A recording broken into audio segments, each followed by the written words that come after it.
دیکھیں قربانی کے جانور میں 7 آدمی اگر شریک ہیں تو 7 کے پیسے برابر ہونا ضروری نہیں ہے.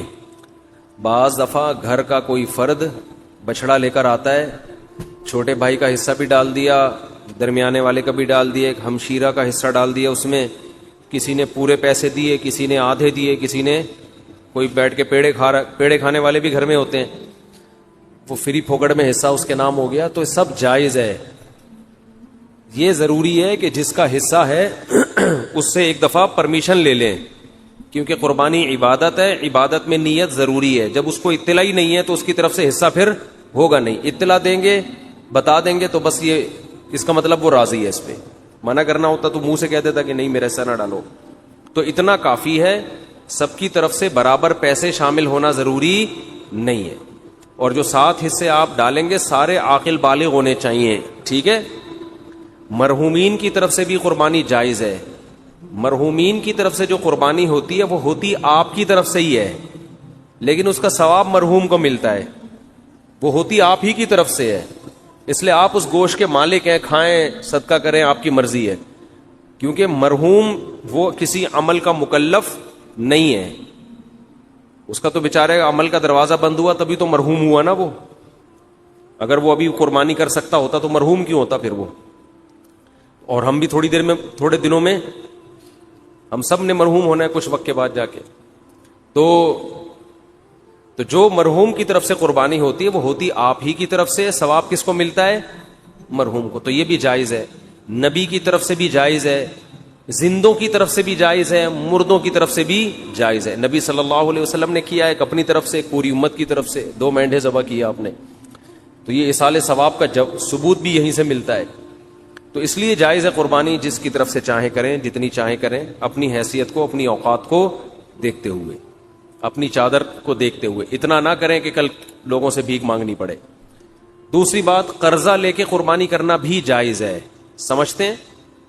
قرضہ لے کے بھی قربانی کی جا سکتی ہے، بشرطے کہ قرضہ اتارنے کی طاقت ہو.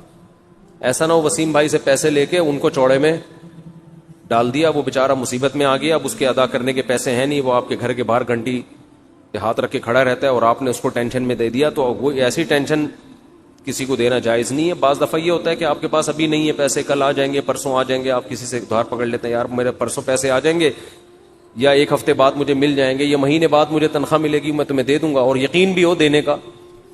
تو بعض دفعہ آدمی کر لیتا ہے، کیونکہ قربانی کا موقع تو 3 دن کے بعد نکل گئی نا. قربانی 3 دن کے بعد تو نہیں ہوتی قربانی. تو یہ مسئلہ ہے. تو ایک اہم مسئلہ تو یہ ہو گیا، قرضہ لے کے بھی کر سکتے ہیں، اور کسی کا حصہ، کسی کے پیسے کم ہوں، کسی کے زیادہ ہوں، یہ بھی کر سکتے ہیں. ایک اہم مسئلہ یہ بھی ہے قربانی میں کہ گائے کے جب 7 حصے ہوں گے تقسیم کے وقت، تو 7 حصوں کو تول کے تقسیم کرنا ضروری ہے. کیونکہ سود، گوشت جو ہے یہ سودی اموال میں سے ہے. جب بھی ڈیوائیڈ کا عمل ہوتا ہے تو اصل میں یہ خرید و فروخت کا عمل ہوتا ہے. آپ اپنا حصہ اس کو بیچ رہے ہیں، اس کا حصہ اس سے خرید رہے ہیں.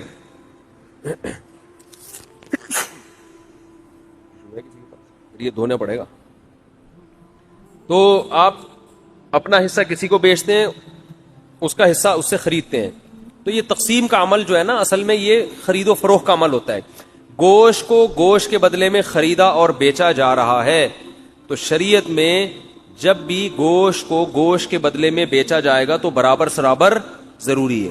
جیسے کھجور آپ نے بیچی اور اس کے بدلے میں دوسری کھجور لی، تو 1 کلو کھجور کے بدلے میں 1 کلو کھجور لے سکتے ہیں. ایک دانہ بھی اوپر چلا گیا تو حدیث میں آتا ہے یہ خالص سود ہے، عین الربا. اس کو کیا کہا گیا ہے؟ خالص سود. تو یہ کھجور تو ایک مثال ہے.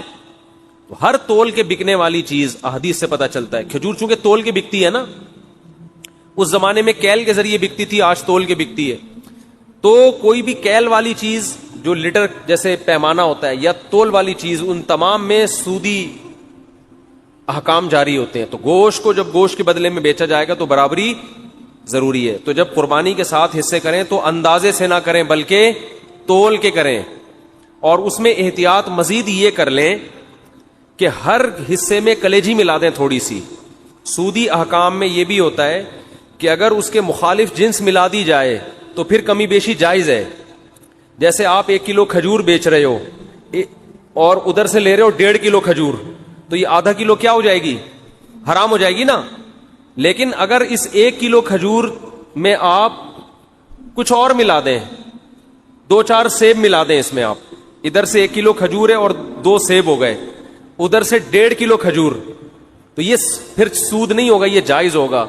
اس لیے کہ وہ جو آدھا کلو کھجور ہے وہ ادھر سیب کے مقابلے میں ہو جائے گی.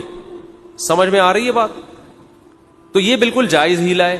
تو قربانی کے گوشت میں اگر آپ نے تقسیم کی ٹینشن سے بچنا ہے تو 7 حصے کر کے ہر گوشت میں تھوڑی سی کلیجی ملا دیں, ہر کلیجی میں تھوڑا سا گوشت ملائیں, ہر گوشت میں تھوڑی سی کلیجی. جب شروع میں کلیجی کے 7 حصے کریں, کلیجی پھیپڑے اور جو کچھ بھی ہوتا ہے, تو اس میں 1-2 بوٹی گوشت کی ملا دیں. تو اس میں اگر کمی بیشی ہو گئی تو وہ جائز ہے. اور گوشت کے جب 60 ڈھیریاں بنائیں تو اس میں 2 بوٹیاں 3 بوٹیاں کس کی ملا دیں, ہر ڈھیری میں کلیجی کی. تو یہ سود سے بچنے کا ایک ہیلا ہے, تدبیر ہے. آج کل چونکہ فنٹر مارکیٹ میں بہت ہیں کلپ بنانے والے جن کو مسائل کی الف بے بھی نہیں پتا اور بیٹھ کے پھینکتے بہت ہیں, تو ہو سکتا ہے میرے اس کلپ پہ کہیں کہ کان ادھر سے پکڑو ادھر سے پکڑو, کیا ہے برابر ہے. تو یہ سود میں ڈالنے کے لیے انہوں نے ہیلا نکالا ہوا ہے. تو جو کوئی ایسا کلپ بنائے گا اس کی باتوں میں نہ آئے. ہیلوں کی 2 قسمیں, ایک ہیلا ہوتا ہے حلال حرام کو, ایک ہیلا ہوتا ہے حرام میں مبتلا ہونے کا ذریعہ, اور ایک ہوتا ہے حرام سے بچنے کا ہیلا. جو ہیلا حرام سے بچا لے آپ کو وہ جائز کیا, وہ مستحب ہے. تو یہ سود سے بچانے کا ہیلا ہے, سود میں ڈالنے کا ہیلا نہیں ہے. سمجھتے ہو بات کو؟ تو جب بھی گائے کے گوشت کے 7 حصے آپ کریں گے, ہر حصے میں تھوڑی تھوڑی کلیجی ملا دیں. پھر اگر کمی بیشی ہو بھی گئی تو بلکہ تول کے بھی تقسیم کر رہے ہیں تو بھی کلیجی ملائیں, کیونکہ تول میں اتنی ایکوریسی ہوتی نہیں ہے. سمجھتے ہو بات کو کہ نہیں سمجھتے ہو؟ بعض لوگ یہ کہتے ہیں ہم تو گوشت تقسیم ہی نہیں کرتے. بھائی وہ بڑا بھائی نے بولا یار بس میرا حصہ بھی تھوڑا سا مجھے دے دو, باقی سارا خود رکھ لو. تو جب بھی کسی کا حصہ نکلے گا نا تو ڈیوائیڈ ہوگا, وہ 7واں حصہ, پورے 7 حصے آپ کو کرنے پڑیں گے. ہاں ایک صورت میں معافی ہے کہ ایک گائے پورے گھر میں استعمال ہو رہی ہے, سمجھتے ہو, اس کو ڈیوائیڈ کر ہی نہیں رہے آپ. بعض دفعہ گھر کے 7 افراد ہوتے ہیں, ایک ابا اماں, ایک میاں بیوی اور آگے ان کے بچے ملا کے ٹوٹل بڑی مشکل سے آج کل 7 تک عدد پہنچ رہا ہے لوگوں کا. فیملی پلاننگ والوں نے تو گھریلو سسٹم ہی تباہ کر دیا ہے. سمجھ رہے ہو؟ وہ جو پہلے گھروں میں پورے 2 بچڑے آتے تھے, یہ منجلی آپا کا ہے, یہ چمونی آپا کا حصہ ہو گیا, یہ ممانی کا ہو گیا, یہ خالہ کا ہو گیا, یہ جناب پوتے کا ہو گیا, یہ بہو کا ہو گیا, پوری 2 کٹے ہم دیکھتے تھے لوگوں کے گھروں میں کٹتے تھے, 2 بچڑے ایک ہی گھر میں چل جاتے. اب وہ فیملی پلاننگ والوں نے سارے خاندانی سسٹم کی واٹ لگا دی.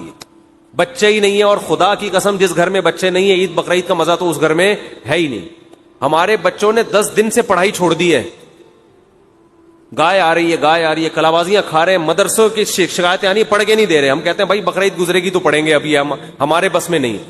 وہ گایوں کے پیچھے بھاگ رہے ہیں. تو بچوں کے انٹرٹینمنٹ ہے بچوں کے لیے یار, انجوائے کرنے تو ان کو, کیا ان میں پڑھائی کا اتنا بوجھ ڈالا. شکایتیں آ رہی ہیں, پڑھ نہیں رہے, ٹلے مار رہے ہیں چھڑے. ہم کہہ رہے ہیں یار رات کو سوتے ہی کم وقت 2 بجے ہیں, کیونکہ ادھر پوری گائیں آ کے اتری ہوئی ہیں, دمیں ہلا رہی ہیں, ان کے انجوائے کر رہے ہیں نا کہ یار یہ گائے. کراچی والوں نے کہاں گائے دیکھی ہوتی ہے. وہ ایک ویڈیو ہے بنارس کی, اس پہ بیل کے پیچھے پبلک بھاگ رہی ہے, اس پہ نیچے کے پی کے والوں نے, پنجاب والوں نے کمنٹس کیے ہوئے کہ کراچی والوں نے کبھی گائے دیکھی نہیں ہے. واقعی نہیں دیکھی بھائی.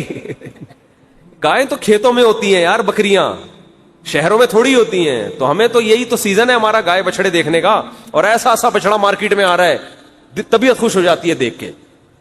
دیکھو ہر گلی میں رونق ہے نا, ہر گھر کے آگے بچڑے بندے ہوئے ہیں, اتنے اونچے اونچے لمبے لمبے خوبصورت, دیکھ کے طبیعت, یہ رونق ہے اللہ کی طرف سے. تو یہی تو بقرعید کا مزہ ہے, یہی تو تہوار ہے. دیکھو اسلام کے علاوہ جتنے تہوار ہیں نا آرٹیفیشل ہیں, مصنوعی خوشی ہے, اوریجنل نہیں ہے. ہندو جو ہولی مناتا ہے, کس بات کی ہولی ہے, کیا ہے, کہہ رہے پتہ نہیں کس بات کی خوشی ہے, مجھے خود بھی ابھی تک پتا نہیں ہے. بس خوشی مناؤ, انجوائے کرنے کی کوشش کرو. عیسائی کرسمس مناتے ہیں 25 دسمبر کو, کس بات کی خوشی, عیسیٰ علیہ السلام پیدا ہوئے تھے. تو آج تھوڑی پیدا ہوئے ہیں, وہ تو پیدا ہوئے ان کو 2100 سال گزر چکے ہیں بھائی. یہ جو سالگرہ کی خوشی ہے مصنوعی خوشی ہے. پیدا تو اس وقت ہوا تھا نا جب بچہ پیدا ہوا تھا, اس وقت انسان خوش ہوتا ہے. اب 1 سال کے بعد کیا کروں میں, ہو گیا. تو آج کا دن پیدا ہوا, تو آج کا دن یہ 2021 ہے آج, اور پیدا ہوا تھا 1990 میں پیدا ہوا تھا یہ. تو یہ خوشی ہوتی نہیں ہے, خام خواہ کی منائی جاتی ہے. اور شادی پہ بھی لوگ 1 سال کے بعد کیک کاٹ رہے ہوتے ہیں، حالانکہ مجھے پتا ہے اس دن تو ان کو افسوس ہوتا ہے. ایک سردار جی بیٹھے ہوئے فلم دیکھ رہے ہیں اور رو رہے ہیں، روئے جا رہے. کسی نے کہا کوئی رونے کا سین ہوگا. سردار جی سے پوچھا کون سی فلم دیکھ رہے ہو؟ کہہ رہے اپنی شادی کی ویڈیو دیکھ رہا ہوں بھائی میں. شادی کی ویڈیو دیکھ رہا ہوں. تو اسلام کی جو 2 عیدیں ہیں نا وہ حقیقت میں کیا ہیں؟ خوشی کے دن ہیں. پہلی عید کیا ہے؟ رمضان کے روزے ختم. کتنا عجیب لطف محسوس ہوتا ہے یار، کھانے پینے کی کیا مل گئی؟ چھٹی. 1 مہینہ نہ کھا سکتے تھے نہ پی سکتے تھے. رمضان کی تراویح ہے، اتنی لمبی لمبی نمازیں، اور سارا پھر اعتکاف والوں کا 10 دن اپنے آپ کو باؤنڈ کر کے مسجد میں بیٹھ جانا، بار بار دیکھنا چاند کب نظر آئے گا. ٹھیک ہے نا. اور 1 مہینے ناشتہ بھی گیا، نسوار بھی گئی، پان بھی گیا، گٹکا بھی گیا، سگریٹ بھی گئی، اور صبح کا ناشتہ بھی گول، دوپہر کا لنچ بھی گول، شام کی چائے بھی گول. سارا اسکیجول آؤٹ ہو جاتا ہے. اور 1 مہینے بعد کیسا پتلا ہونا شروع ہو جاتا ہے، کمزور ہونا شروع ہوتا ہے. ایک دم چھٹی مل جاتی ہے، چاند نظر آ گیا، اور کل کیا ہے؟ کل روزہ نہیں ہے. نیچرل خوشی ہے، کھا رہے ہیں اس دن اتنا اچھا لگتا ہے، کھانے میں مزہ آتا ہے. تو روحانی خوشی بھی ہوتی ہے، جسمانی بھی. روحانی یہ ہوتی ہے کہ خدا نے ہم سے بڑی عبادت کروا لی، ہمارے رب نے اتنی بڑی. عام دنوں میں 1 روزہ رکھنا کتنا مشکل کام ہے یار، کتنا مشکل کام ہے. سوچتا رہتا ہے آدمی، کیونکہ سب کھا رہے ہوں گے آپ کا روزہ ہے. اللہ رمضان میں ہمت دے کے پورے مہینہ کنٹینیو روزے رکھواتا ہے، پورے مہینے تراویح پڑھوا لیتا ہے. مرے سے مرا آدمی بھی زیادہ کچھ نہ کچھ عبادت کر ہی لیتا ہے رمضان میں. تو یہ خوشی ہوتی ہے یار، ہم سے اللہ نے گن پوائنٹ پہ عبادت کروا لی ہے. چلو ہم نہیں بھی چاہتے تھے، کام کروا لیا. اس کی خوشی ہوتی ہے، روحانی خوشی ہے. اور ایک جسمانی خوشی کے کھانے پینے کی چھٹی. 1 مہینہ ڈائٹنگ کے بعد کسی مریض کو جب اجازت ملتی ہے نا، پھوڑ سکتے ہو، تو آپ دیکھو اس کی خوشی کا عالم کیا ہوگا. اور ہماری 1 مہینہ ڈائٹنگ عام ڈائٹنگ نہیں ہے. مریض کو تو بہت ساری چیزیں کھانے کی اجازت ہوتی ہے، 2-4 چیزیں ڈاکٹر رکوا دیتا ہے، اور ہمیں نہ پینے کی اجازت اور نہ کھانے کی اجازت. اور 1 مہینہ یہ اسکیجول چلتا ہے، روٹین چلتی ہے. اس کے بعد چھٹی ملتی ہے تو مزہ نہیں آئے گا کیا؟ پھر بھی کسی کو مزہ نہ آئے تو وہ پاگل آدمی ہے. وہ کیا ہے؟ وہ پاگل ہے. دوسرا بقرعید میں، بقرعید کی بھی خوشی یہ اوریجنل خوشی ہے. کئی دنوں سے قربانی کی باتیں شروع، جانور لانا شروع، ان کی سیوا ہو رہی ہے، ان کو کھلا رہے ہیں. یہ نیچرل ہے. جس آدمی کو جانوروں سے محبت نہیں ہے وہ اپنی فطرت اور نیچر پہ نہیں ہے، وہ آرٹیفیشل مصنوعی زندگی میں ہے. سمجھتے ہو؟ یہ مصنوعی زندگی. آپ کو پتا ہے ماہر نفسیات کہتے ہیں کہ جانور پالنے والے لوگوں میں نفسیاتی بیماریوں میں مبتلا ہونے کا اندیشہ کم ہوتا ہے. سمجھتے؟ اور کتے پالنا نہ شروع کر دو. کتے پالنا اسلام میں جائز نہیں ہے، حرام جانور ہے، اس میں روحانیت نہیں ہے. یہ جو حلال جانور ہے نا، جس میں اللہ نے برکت رکھی ہے، ان کے دودھ میں، ان کی قرآن کیا کہتا ہے؟ وَمِنْ أَصْوَافِهَا وَأَوْبَارِهَا وَأَشْعَارِهَا. ان کے اون میں، ان کے صوف میں، ان کے بالوں میں، ان کی کھالوں میں تمہارے فائدے ہیں. ان کے دودھ میں، ہر چیز ان کی استعمال ہوتی ہے. تو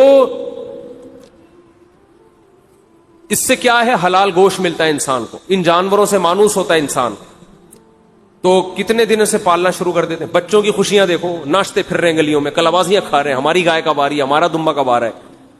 اپنا دمبا نہیں ہوتا، دوسرے کے دمبے سے دل بہلانا شروع کر دیتے ہیں. اور پھر جب گائے جانور ذبح ہوتا ہے، کتنا گوشت کھانے کو ملتا ہے. یہ تازہ گوشت ہے. تو اس میں روحانی خوشی کیا کہ اللہ نے ہم سے ابراہیم علیہ السلام کی سنت کو زندہ کروا لیا. ہمیں ہر بال کے بدلے میں اللہ نے ایک نیکی دے دی. یہ کون سی خوشی ہے؟ روحانی خوشی. یہ بھی خوشی ہے. مسلمان اس پہ بھی خوش ہوتا ہے، یار اللہ نے اتنا ثواب کا کام کروا لیا ہم سے. نمبر 2، گوشت انسان کی خوراک میں سب سے لذیذ ترین خوراک ہے. وہ اتنی وافر مقدار میں مسلمان کو بقرعید میں ملتا ہے کہ اتنی وافر مقدار میں عام طور پہ پورا سال نہیں ملتا. اور اتنا تازہ، اتنا فریش میٹ، اتنا بہترین. اور اس میں کمال کی بات یہ کہ اس گوشت کی نسبت کس کی طرف ہے؟ اللہ کھلا رہا ہے. ہٹو بچوں، اللہ تو دال بھی کھلائے. دیکھو پورے سال بھی اللہ ہی کھلاتا ہے. نسبت اپنی طرف نہیں کرتا کہ یہ میری طرف سے الگ سے دعوت ہے، یہ میری طرف سے الگ سے کیا ہے؟ ضیافت ہے. اس لیے کہ یہ تو اللہ نے رزق تو سب کو دینا ہے. لیکن بقرعید میں اللہ نے روزے رکھنے کو حرام کر دیا. کیوں حرام کر دیا؟ کہ میری ضیافت سے اعراض لازم نہ آئے. آج میں نے دعوت کی اور تو کم بخت روزہ رکھ کے بیٹھا ہوا ہے، اس کا اپنا مزہ ہے. صحیح ہے نا؟ تو یہ گوشت ہمیں ڈائریکٹ, کیونکہ ہم جو جانور ذبح کرتے ہیں ہم نے تو قربان کر دیا نا, اب یہ ہمارا تھوڑی ہے, کس کا ہے یہ؟ قربانی کا مطلب آپ نے اللہ کو دے دیا. اب اللہ کہہ رہے ہیں میری طرف سے کیا ہے, پرمیشن ہے. تبھی جب اللہ پرمیشن نہیں دیتا تو ہم نہیں کھاتے. حج میں دم کے طور پر جو جانور ذبح ہوتا ہے اس کا گوشت آپ نہیں کھا سکتے, لیکن جو شکرانے کا جانور ہے اس کا گوشت کھا سکتے ہو. اللہ کہتے ہیں شکرانے کا ہے تو کھاؤ, اب تمہیں میری طرف سے اجازت ہے. تو بڑی خوشی یہ ہوتی ہے گوشت بھی, اور گوشت کی نسبت کس کی طرف ہے, اللہ کی طرف. تو یہ مسلمانوں کے جو تہوار ہے نا, یہ سچی مچی کی خوشیاں ہیں. اور کمال کی بات, جو ہٹو بچوں قسم کی بات ہے, دنیا میں جتنے مذہب کے تہوار ہوتے ہیں سب میں بے حیائی کا عنصر کوٹ کوٹ کے بھرا ہوا ہوتا ہے. شرابیں چلتی ہیں, زنا ہوتے ہیں. مسلمانوں کے تہوار میں نہ شراب ہے اور نہ بولو زنا, بلکہ عبادت سے شروع ہوتے ہیں. عید صبح شروع ہوتی ہے کس سے, نماز سے. نماز سے شروع ہوتی ہے. پھر ایک سنت کو زندہ کیا جاتا ہے حضرت ابراہیم کی, تو سنت میں بے حیائی تو نہیں ہوگی نا, وہ تو دعائیں پڑھ کے ہوگی. قربانی کے ذبح کے وقت دعائیں پڑھی جاتی ہیں, الحمدللہ عیاشی نہیں کی جاتی. تو مذہب بھی ہے, لطف بھی ہے, روحانیت بھی ہے, اور کیا چاہیے بھائی آپ. تو اس لیے نبی صلی اللہ علیہ وسلم نے فرمایا اب ہمیں کوئی عید منانے کی ضرورت نہیں, اللہ نے ہمیں خود سے 2 عیدیں دے دی ہیں. تو اب ہم کوئی اور تہوار نہیں منا سکتے. اللہ نے ہمیں, ہر قوم کی ایک عید ہوتی ہے, ہماری کتنی ہے, 2, اور دونوں ہٹو بچوں ہیں, دونوں ہٹو بچوں ہیں. تو بچوں کو بھی جو ہے نا زیادہ ہٹو وٹو نہ کیا کرے. ہٹو بچوں, جانور کے پاس جانے دیں ان کو. آپ نے تو زندگی خشکی میں گزار دی, نہ دمبا پالا, نہ بکرا پالا, نہ گائے پالی, پرسنالٹی میں ہی لگے رہے, 3 پیس سوٹ اور ٹائی میں مصنوعی زندگی گزار کے برباد کر دی اپنے آپ کو. بچوں کو تھوڑا سا انجوائے کرنے دو, سمجھتے ہو. اور بچے پیدا کرو گے تو انجوائے کریں گے. وہ ایک آدھ بچہ انجوائے نہیں کرتا, ایک آدھ بچے کو بچہ نہیں کہتے, اس کو تو ایک کہتے ہیں ایک اتفاق سے, گورنمنٹ کے نظریے کے تحت ہو گیا, ٹھیک ہے نا. تو بچے تو گھر میں بھرے ہوئے ہوتے ہیں بہن بھائیوں کثرت سے, وہ خوش ہوتے ہیں, ایک دوسرے کو باتیں سناتے ہیں. وہ اس کا دمبا دیکھا, ہم تو بچپن میں اتنا انجوائے کرتے تھے اپنے کزنوں کے ساتھ, بہن بھائیوں کے ساتھ. اب ہے اس کا بچڑا دیکھا, بالکل پخروٹ قسم کا بیل آیا ہے. تو بچے کیسا انجوائے کر رہے ہوتے ہیں. تو گھر میں بچے ہوں گے تو زندگی میں مزہ ہوگا. مصنوعی زندگی میں اللہ نے لطف نہیں رکھا. 3 پیس سوٹ ٹائی پہنے آفس جانے سے پہلے, گھر میں آ کے اس کو اتار دیں, ٹھیک ہے نا. ہر جگہ ہر چیز اچھی نہیں لگتی. تو جانور پالے, اس میں تواضع ہے, اس میں عاجزی ہے, اس میں انکساری ہے, اور ڈپریشن سے بھی آپ باہر نکلو. یہ تکبر انسان کی کھوپڑی کو خراب کرتا ہے, سمجھ رہے ہو. انسان کی کھوپڑی کو خراب کون سی چیز کرتی ہے؟ ہنسی مذاق والا آدمی ڈپریشن میں نہیں جاتا, اور جس کے میں تکبر ہوتا ہے وہ ہنسی مذاق, ایک تو چھچورا پن ہوتا ہے وہ غلط ہے, لیکن ایک طبیعت میں خوش مزاجی, جس کے تکبر ہوتا ہے وہ خوش مزاج نہیں ہوتا, وہ ہر وقت ناک پہ مکھی بٹھا کے رکھتا ہے. خیر, تو کیا بات کر رہا تھا, قربانی کے مسائل بیان کر رہا تھا میں, کہ اس میں تواضع بھی ہے, عاجزی بھی پیدا ہوتی ہے, صحیح ہے نا. تو یہ 7 حصے کر دیا کرو, کلیجی ملا دیا کرو اس میں.